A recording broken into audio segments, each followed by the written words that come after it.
everyone. Hi. Hi, I'm Matt Weinglass. I'm Nico Kiriakou. And welcome to another episode of The Homeless Left.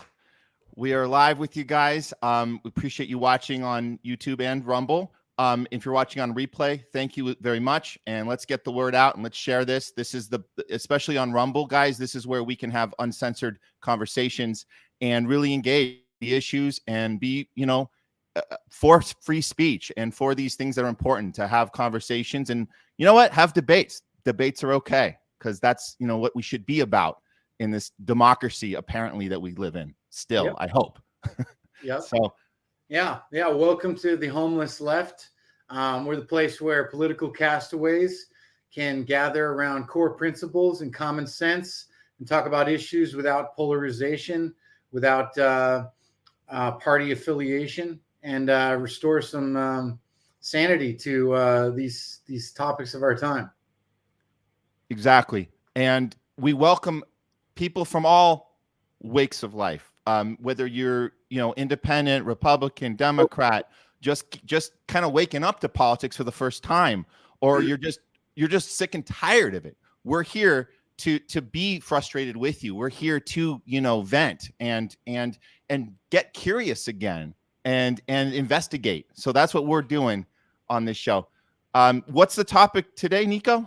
Well, we're going to talk about immigration, another brick in the wall, the immigration debate. So the way that people are talking about immigration and the wall, and it's so divisive. You're either on one side or the other. Either you're, for stopping immigration and all these rapists pouring into our country, or you're just for tearing down the border and having, anyone flood in who wants. And it's just an oversimplification of common sense. So I think that's what we're going to set off to untangle today. We are going to do it. And I look forward to getting into this with you, Nico. But first, I want to share something because I think this is a big moment for us since we are new. And, we're still kind of getting our feet wet on Rumble. I think today we can officially say, Nico, that we are professional. We brought in some income. Let's check this out. This is there it is. There's our stats from Rumble. 2 cents. Woo! Nico. So right. That's a penny a piece. That means this is official, man. We should celebrate. We should do a toast to being professional. We've come a long way, and I just want to thank all our massive following for making this possible. Someone's going to grab this clip like a few months down the line and they're going to be like, you guys were, but hey, that's good. It's good to see where we are and have humility and, where we aim to go. And clearly we're not in it for the money. We're here to just talk about issues and share awareness and spread awareness. So I think clearly we're not in it for the money, Nico. Clearly. Oh boy. So let's start the discussion here. So we're talking about doing a whole episode on immigration, and I guess one of the first things I even think about is, what the hell are these two white guys talking about immigration for? But I mean this is an issue that affects all of us, and we as the homeless left, I know I grew up caring about all kinds of people, everybody, supporting the rights, supporting people to have happy lives, no matter what race, background, where you're coming from. We always want to be inclusive, but it seems like this issue has gotten so far out of hand. It's divided people, and really, I think the word that you brought up with me, Nico, was xenophobia. That's something I feel like it's more in the air than ever before. I don't know. It seems fear of the other. Yeah, that's right. Fear of the other, which then turns to hate. The moment I think that best exemplifies that in recent time was when Trump took that escalator ride down and announced his presidency. I think that affected a lot of people when he started talking about what was some of the stuff he said was that they're not good people. They're coming here to take our jobs, to do, what did he call them? Nico, do you remember that? The escalator ride? Yeah. You have a clip of it? I didn't pull a clip because I feel like they overplayed. They actually, this is why we're covering this. CNN and MSNBC and Fox News, when he did that, they played that clip over and over and over and over, and it was just to really just kind of beat it into our heads that we are on these two sides. And I have to say, like, now looking back, and you know, I have a faint memory of that, but I know that affected a lot more people, especially people that weren't white like me. I know, because my fiance weren't white like you. They really were affected by that. Like my fiance Leslie, she you know, she was born here. She actually part of our Sherwood Players group. She actually does photography for us. This is us at our last our last event in Christmas. Yeah, she's born here, but she's, you know, Mexican and El Salvadorian. Her you know, when she got here, she got into healthcare. And this is, you know, she's an RN. She came up in this system of, you know, helping people and surrounding by all, you know, all sorts of cultures and races and people, but just trying to just be here and helping people. Her whole family. Now they immigrated. Her parents immigrated here from Guadalajara, Mexico, and from El Salvador, and they're really close. They're really tight. And this is, you know, they had a struggle, you know, just getting here and just trying to work their asses off to make something happen here. And like, it's, you know, this idea that we're going to separate ourselves and have this vision that that people are coming here, the other is coming here, and they're taking advantage of a system, and they're you know, trying to take away from what we have. And that's just very inaccurate. And then you get into this, like, the fear that turns to hate, and then you just elevated this hatred that's going all over the place. And I've seen it firsthand, you know, getting close with her family and really, you know, seeing how it can personally affect people. So I you know, how can we have these conversations and say, you know what, this isn't real. We have to stand up to this theater that's being played right in our face. I don't know. I think that we need to have an honest conversation about this and say that I believe we're getting played against each other on purpose. So we will be focused on our neighbor being the enemy. And we can go on and on about all the ways they do that. But in this particular way, yeah, we have to have empathy for our neighbors and their struggles and what they're going through. And specifically, Leslie, I want to say this: working in healthcare, working at Kaiser, if anybody thinks that immigrants come here and when they're undocumented, you think they're taking advantage of a system, they're not. They're actually not going to the hospital. They're not doing things because they don't have that social security number. Now, obviously, her parents, now her family, they legitimately got everything, and they're good. But there's so many that haven't, and they've been left out on the sideline. And if you think for a second these people are taking advantage, there's nothing to take advantage of. They have no social security number. They can't even. Well, there's some people can get fake ones, or they can steal ones, of course. But I'm not saying that's what everybody does, but that happens. But think about the ones that they get sick and they have no options. They're not going to go. They're just, I can't do anything. I'm just going to. Well, there's a huge amount of fear of deportation to even access public services. So there's a lot of evidence that people that are immigrants that are here undocumented illegally are not using the services. But I think, like, you know, there's a sort of a historical bias or double standard that we apply. It's like, you know, we forget this is a country of immigrants. This is a melting pot. That's what made America great. It was bringing in the best people from around the world, people with the will and the sense of exploration and wanting to take risks to have a better life, is what this country was built on. And, you know, all the people that are criticizing that there's immigration, you know, they came here at some point. You know, maybe a couple were here since the founding fathers, but most people came later. And there's sort of a historical double standard that's applied to a lot of issues. Like when we look at, you know, Israel is very controversial, you know, and their treatment of the Palestinians, whatever your feeling is about Israel's handling of that situation, you know, most modern nations, or a lot of them, did those things, but it was only 100 years ago.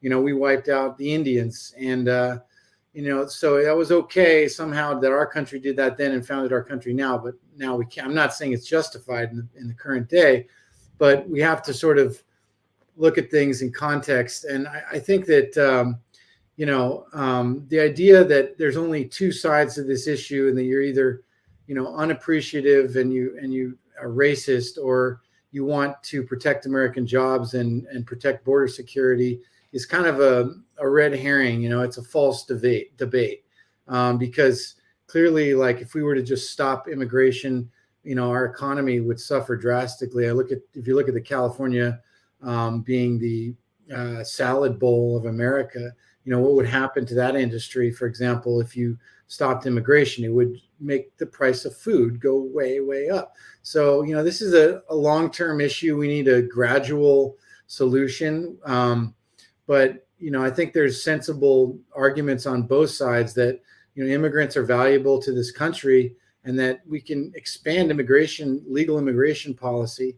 And that also, the flooding in of illegal drugs and the human trafficking that goes on across the border is a humanitarian crisis. And it's not something that we should just allow to continue because we value immigration, or we don't want to have quote unquote racist policies. So there's some middle ground here, and that's what we're trying to find. Exactly. Hey, Nico, I think you had a story about taking your high school class down to the border. Oh, yeah. Well, a while back, I was a high school teacher a while back, and we did a social justice trip, and it was very progressive high school, and we wanted to show the students the crisis at the border. So we visited the border wall fence, and we had a lot of things lined up, like volunteering with people who were in subsidized housing, who had been caught trying to cross the border, or we met with the border angels, who put out water and food in the desert for people who are crossing illegally and get caught in the sun and without food, and sometimes bodies are found out there. And there was sort of this built up expectation that this is so unjust, this is so unfair, this is so wrong. And then we went and met with the border patrol, and talked to people who worked there, talked to Latino immigrants who worked there, talked to them about the massive drug seizures, about opening up trucks with people packed inside who were, without food and water, talked about, sort of the crisis that goes on when immigration is forced through illegal channels. And that's was an eye opener, and they were kind of like shocked that there was another side. And I think that was like many issues. If you get down to the ground and you look at the crisis, for example, in Tijuana, where I've been and covered the life down there, and the people in the streets, and the homelessness, and it's a tragedy. And you realize that it's not all just oh my gosh, like, how could we build a wall? It's like we need some kind of solution to this problem, because a lot of people are suffering. And if you look at, for example, Trump's controversial policy about separating families, and I think that is a harsh policy, but as he talked about on the town hall that CNN did, hey, the motivation for the policy was that is a deterrent to people immigrating at all. If they find out that my family will be separated, they may not come illegally. And I'm not saying that that's the best strategy, but it was painted as just this cruel thing to punish people. And there was actually a different storyline there as well. But I don't want to go too far on the side of the right on this. So this is important to see, because I don't think it is about just because you're calling out one side, you're not on the other side. We're calling out both sides. I have to say this, because yes, Trump's policy sounded harsh. A lot of it was harsh. It really upset a lot of people, made them very afraid. The reality is, and the irony to the whole thing of his immigration policy, is that it worked backwards, because it was so vocally, and like the theater of it was so harsh. If you were part of ICE during his presidency, if you were one of the people on the ground that's implementing this stuff, during those 4 years, you actually had less opportunity to implement this stuff. Well, a lot of people don't know, and I'm just again, we won't dive into this too much right now, but this is all proven data. You look at the data, Joe Biden and Obama during those 8 years, you could just take half of those years, 4 of those years, and they deported way more people than Trump ever did. Now, is that because Trump didn't want to? That's, hard to say, because people were coming. It's because people that were part of the team, like if you were in ICE or you were part of that border patrol, you knew that Trump was going to push this, and it was hard. People, they were in a position where they didn't want to work with Trump because it would make them look bad. So he was less effective than the Democratic Party, who's way more effective at pushing bad policy because they have the guise of being the good guys, and we care about immigrants. And that's, we're going to get into some more of that when we get over to Rumble. I want to talk about the theater of both sides, that the Democrats hide behind this guise of we are the ones that care about immigrants, and they're able to get away with a lot more shit. Those cages that we talk about, that AOC complained, that everybody was freaking out about the kids in cages, Obama built those cages. And they forgot to tell us that if we were tuning in and seeing the footage, we were actually seeing footage from 2012, not from 2017. That was the dip that we didn't that distinction wasn't made, and on purpose, because we were saying, oh, Trump's the one that's pushing this. No, both parties have been pushing this, the kids in the cages. Yeah, so, people forget that. Yeah, I mean, Pelosi and Schumer and Biden, there's clips of him talking about we need border security, we need a wall. Not, they didn't emphasize the word wall, but that we have to solve the immigration problem by securing our borders. And now it's been painted as exclusively a right-wing policy position. So I want to get into more of that in the second half when we're on Rumble. We're also going to get into some of the causes of immigration that we don't talk about, the media doesn't cover, which is a very important thing to understand the roots of the immigration problem. If we don't understand the roots and the causes, how are we going to solve it? So right. It is a complicated issue. We know this. Nothing's easy, but we have to seek understanding and seek historical context. We have to do that with every issue. If we just take the headlines of right now, then we lose all ability for reason and common sense and be able to really navigate solutions. Yeah, and I think it's easy to just kind of go, my God, these issues are so complex, we're never going to find an answer. But there's kind of a golden key to all these divisive issues, which history and facts and research can unlock, where you say, my gosh, it's not just, well, I have a headache, so I take aspirin. Do you take aspirin or do you take Tylenol? No, the debate is, why do I have headaches in the first place? If you're talking about immigration, why are people coming en masse? And how has U.S. policy contributed to that? Now, it's a longer-term solution. I think you need shorter-term policies to address the humanitarian crisis going on. But if you want to solve this over the long term, we're going to have to look at some of those root causes, like you're saying. Absolutely. I'm looking forward to getting into more of that in the second half. Right now, though, I think it's time to introduce a new segment we have. It's going to be a new weekly segment.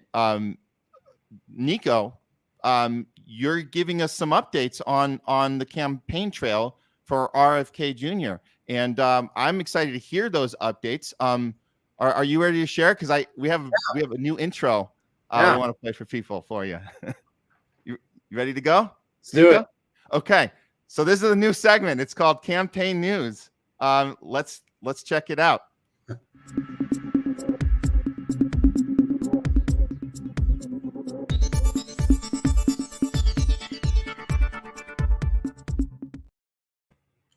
All right. Well, this week on the campaign updates, someone that follows closely Robert Kennedy's campaign for the presidency, and I would call myself a supporter.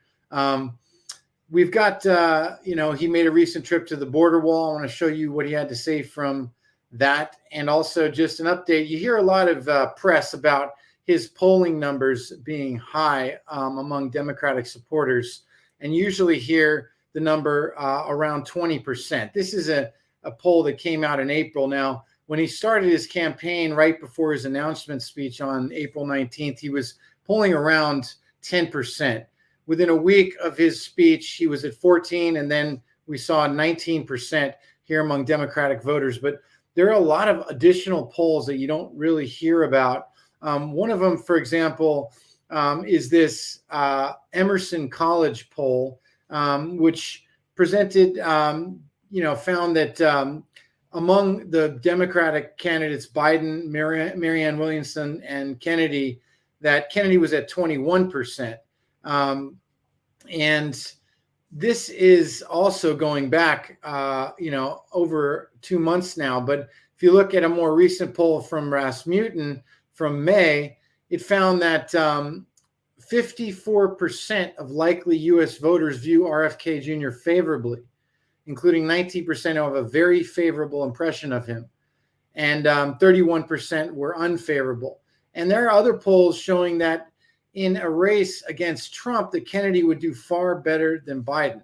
So I think that's something I just wanted to point out, that his campaign is building a lot of steam because he's doing exactly what we're talking about, which is addressing the middle ground between these divisive issues. Now, I wanted to pop into a little bit of what Kennedy has said recently from the border. All around Yuma, Arizona. Start this over. Hey, everybody, I'm at the border wall around Yuma, Arizona. It's about 2 o'clock in the morning. We've watched about 150 people come across. You can see the end of the wall down there. And we've watched about 150 people come across in the last hour. The first group were about 50 or 60 people from Africa, from West Africa. This group that is filing behind me right now, we interviewed many of them. They're from Peru, Afghanistan, Uzbekistan, Kazakhstan, Afghanistan, Bangladesh, India, China, Tibet, Nepal, and all together, people have come across right here from 117 nations in the last couple of years. In 3 years, in total, 7 million people have come across the border illegally into our country. And from here, they're put on these buses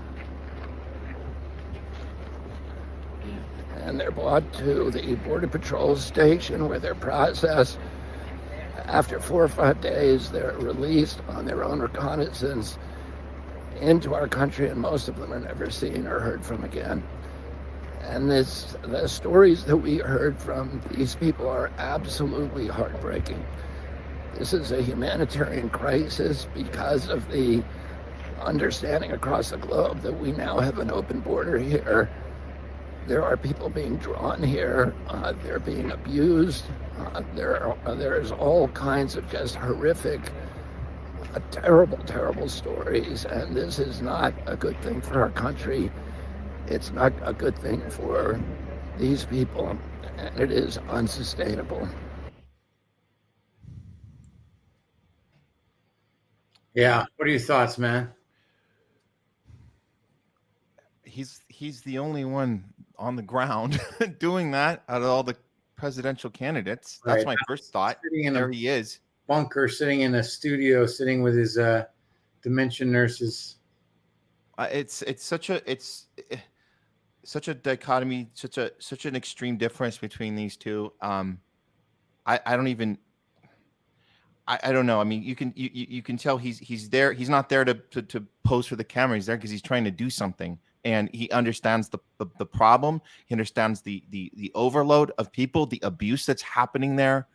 I don't know. I'm happy he's there. That's a great for me to see him there, like saying this. I'm trying to solve this right now. That's a guy I want to be leading us. I mean, I never intended, I know you didn't either, for this show to be like a political campaign show. But what we're doing is we're showing when you're not corporate owned and you're not being paid for by corporate interest, you actually go to where the problem is, you try and solve it. So what are some of your takeaways from that, Nico? Well, I would say, first of all, that, I mean, if there were no primaries to get elected as president, and you just took purely a candidate on their policy positions, I don't know that Kennedy would fit into the Democratic Party of 2023. But, he is historically from a Democratic family, and he holds a lot of those values, but he's got a lot of policies that would put you on the right nowadays.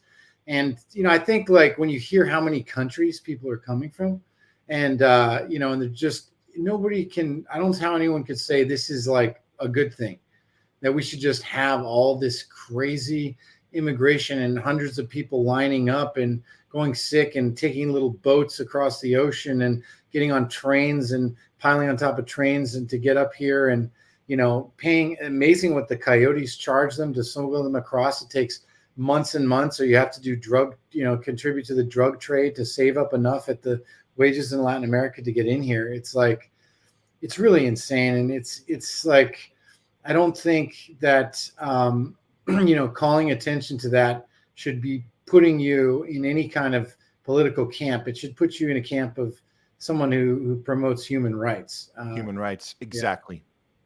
Yeah. It's too bad that we're stuck in this two-choice, two-party system when one side even like isn't even going to give us that process of choosing. We don't even get to select, and then they represent that color blue, and then you got the other with the red, and everyone's okay with that, and they've been okay with that for too long. And I've been promoting third party, I guess ever since 2016. But I'm willing to get off that. No more red or blue if it's about the person, the humanitarian, the human rights element, like you said. That's important enough for me. But I don't know. I think people are just too much in these tribal camps, and they'll do whatever their tribe tells them to do. And if their tribe tells them we're skipping the primaries, then we're skipping the primaries. Then that's it. We don't question it.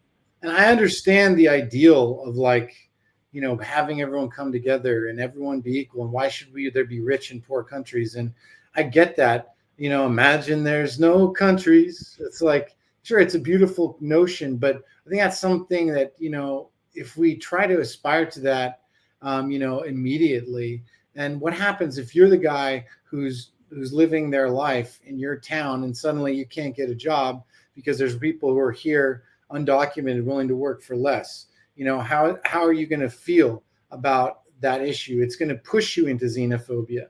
And instead, we want to push people into tolerance and open-mindedness. So you have to do, I think, immigration in a phased and controlled way that doesn't disrupt the lives of the people that are already here. It's not to, otherwise you ignite anti-immigrant sentiments. So, I want to transition into something else that we've seen.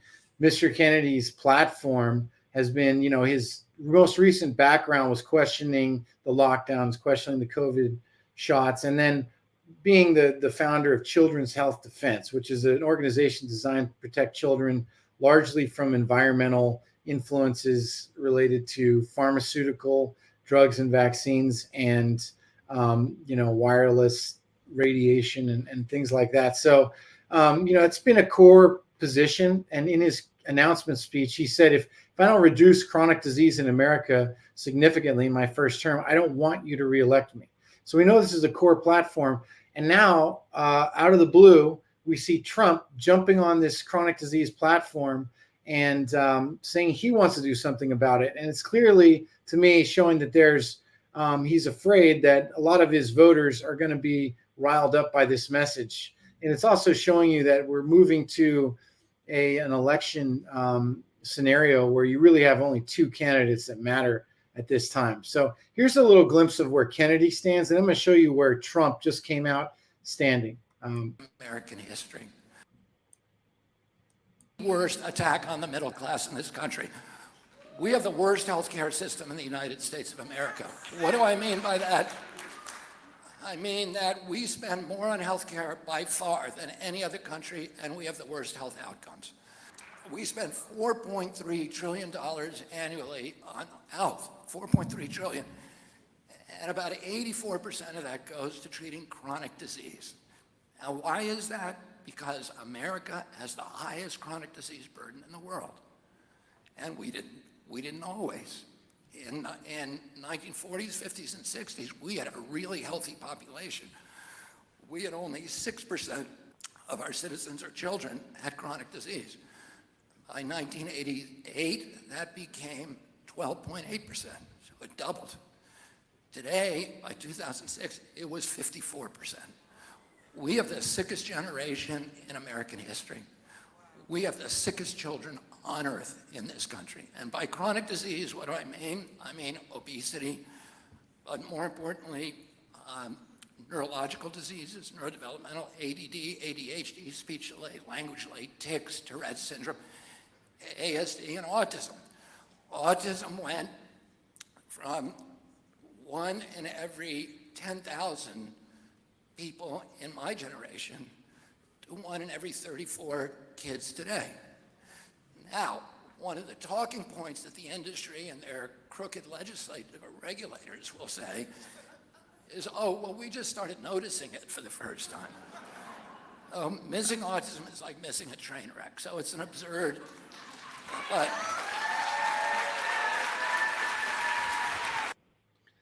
So, yeah, I think that's kind of speaks to his position. And for all those people who have a family member, a friend who is suffering from one of the 100 chronic diseases in America, I mean, they know just how big of a problem this is. I mean, it takes, if you're a parent of someone with severe autism, I mean, that's your whole life is as a caretaker. It's such an extreme. And what's going to happen with the current autism rates when those people grow up and they can't work regular jobs, they're not getting married and they need care. What is this going to freeze half of the society in a caretaking mode? So this is like a major, major problem in this country.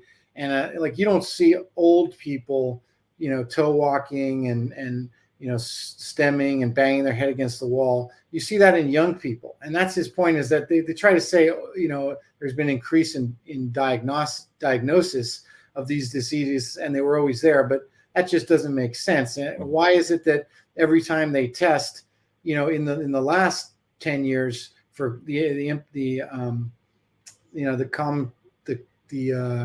frequency of these disorders in the public, why do the numbers continue to go up? Have the diagnostic procedures gotten that much better in the past 10 years? No, it's going up for some other reason. And that's sort of one of the things his presidency wants to address. Now, if you go ahead and listen to what Trump said this week and released a new ad, it's like, I wonder where you got this idea. In recent decades, there has been an unexplained and alarming growth in the prevalence of chronic illnesses and health problems, especially in children. We've seen a stunning rise in autism, autoimmune disorders, obesity, infertility, serious allergies, and respiratory challenges. It's time to ask, what is going on? Is it the food that they eat, the environment that we live in, the overprescription of certain medications? Is it the toxins and chemicals that are present in our homes? Every year we spend hundreds of billions of dollars to treat these chronic problems rather than looking at what is causing them in the first place. Too often our public health establishment is too close to big pharma. They make a lot of money, big pharma, big corporations and other special interests, and does not want to ask the tough questions about what is happening to our children's health. If big pharma defrauds American patients and taxpayers or puts profits above people, they must be investigated and held accountable. When I'm back in the White House, I will establish a special presidential commission of independent minds who are not bought and paid for by big pharma, and I will charge them with investigating what is causing the decades-long increase in chronic illnesses. I understand big pharma, I believe, better than anybody else. I know where they're coming from. And then I will ask them to publish recommendations for how every American child can have a safe and healthy childhood. This is a conversation that is long overdue, and it's a conversation that American families deserve. American families must have this conversation, and they must have a leader, a president, who can do something about this problem. And I will do that. Thank you. So this is exactly lifted out of Kennedy's speech. I mean, he goes and his interviews since announcing his candidacy, Kennedy goes into saying there are 10 possible environmental causes. This couldn't be genetic. There's a sudden incidence of these diseases, and here's what they could be. And he lists all the possible causes. And then he says he wants to start an independent commission to investigate that. Trump just stole that from him. And the thing is that Trump didn't have the guts to talk about this issue because the red herring in the room, the elephant in the room, is that, we started mass vaccination and increasing the number of vaccines on the childhood schedule around 1986, 89, right when there's an uptick in the incidence of these chronic diseases. So that was like, political plutonium to discuss that. But once Kennedy found, a way to talk about this issue that wasn't so divisive and didn't put you in the target hairs of, as an anti-vaxxer, by saying, look, there's a lot of environmental problems. We have other toxins that became ubiquitous in the environment around that time. Suddenly Trump said, wow, that's political gold. I'm going to go and now steal this message. And so I think that's just, that's something that shows you just how relevant his candidacy is going to be. But you see Trump kind of stumbling over the words autoimmune, like he's obviously not as familiar with this topic as someone that spent a decade, putting themselves on the front line to stand up for children's health, even when it was politically unpopular. Well, I'll say this, Nico, that, Trump's a coward. I mean, stealing Kennedy's angle for his campaign when Kennedy's authentically doing the work and doing the investigation and doing these things. It's worse than it even looks, because I have to remind people, they don't know this, but when Trump was in office in 2017, when he first got in, and this story has been verified by Kennedy and by Bill Gates, everybody tells the story exactly the same way, so we assume it checks out. But the way the story goes is that Trump wanted to start a vaccine board investigating Big Pharma in 2017. He got RFK Jr. in a meeting about it. He said, I want to assign you to lead this thing. He wanted to do it. Bill Gates comes in and says, no. We're not going to do that because vaccines are safe and effective. And if you start a board to investigate that, it's going to look bad. And that's not the message we want to send. And Bill Gates tells this story. He tells it to rooms of people. He's so proud of the story because he says he stopped something really bad from happening. When what Trump should have done is said, oh, wait a minute, Mr. Gates. If these are as great as you say, why not show the people how great they are? Let's have the safety board put together. Let's do that. And then any of these crazy anti-vaxxers out there will see the results, and you'll make even more money. Why didn't he do that? It just shows what a coward Trump is. I mean, he was in such a position that he got in. They didn't want him in there. He got in there. He had 4 years, and he caved on so much. And now he's going to pretend that this is a new idea.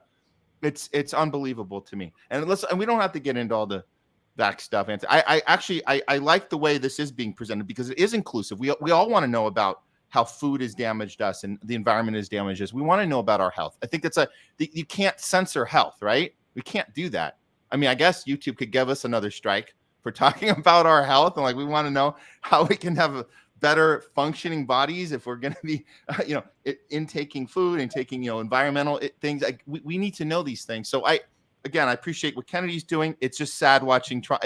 He's such a coward. You remember like that moment when, flatten the curve and just 2 weeks of lockdowns, and he gets on stage and then he slides aside and lets Anthony Fauci come up, and you see him, Trump sitting there going like, why is he stepping aside? Why is he allowing the bureaucracy, the country's highest paid and most longest standing bureaucrat who's been in the pocket of pharma for decades to take over the policy of the country? Where is the president? Say, we need a leader, we need a president. Well, that was supposed to be you when you were in there. And now that you want to get back in, you're going to bravely talk about issues that you did nothing about. I mean, I'm not trying to make it a Trump bash. I think he did a lot of good by, questioning some of the policies, saying, we shouldn't have these schools locked down, by saying, hey, I took HCQ.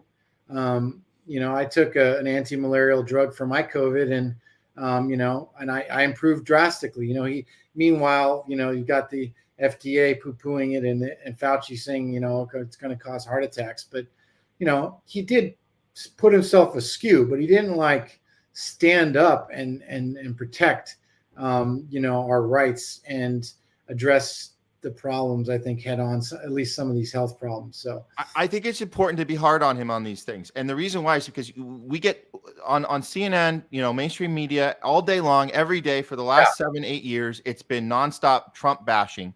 Yeah. And the problem with the Trump bashing is that they're bashing him for the wrong shit. The stuff when he does these things, like, we need to call him out on the things that actually matter. Not all the, they're not, he lied, he's such a liar. You know what? They're all liars. They don't actually hate him because he lies. They hate him because once in a while he tells the truth. And what we should be more mad about is he doesn't do that more often. But those are the things that he gets. That's what they really don't like. But this constant 24-hour cycle of bashing him for the wrong stuff that doesn't really affect us. These things do. He could have stood up to Gates that day. It would have changed the trajectory of everything. But instead, he said, okay. And then he got on the phone with RFK Jr. and said, hey, remember that thing I was telling you about? Yeah, never mind. That thing I wanted your expertise. Yeah, Gates tells me, no, it's not a good idea. So I'm listening to him. So it's like you're already the outsider coming in. Who are you trying to impress? What a missed opportunity. I'm just saying, those are the things we got to be hard on him about. Not the Stormy Daniels and blah, blah, blah, blah, blah, whatever the fuck. I don't know. So that's my take.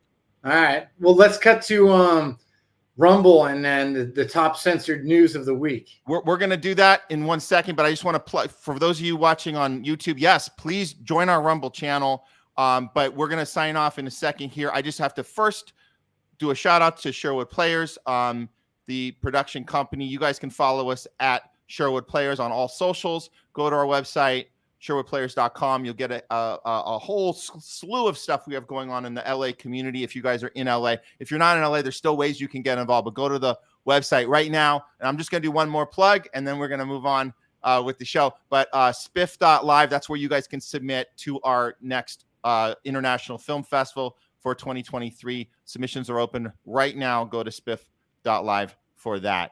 And that'll about do it for us on YouTube. We're continuing the conversation right now on Rumble, guys. So let's go ahead and do that. I'm gonna go ahead and end YouTube. Thank you guys so much.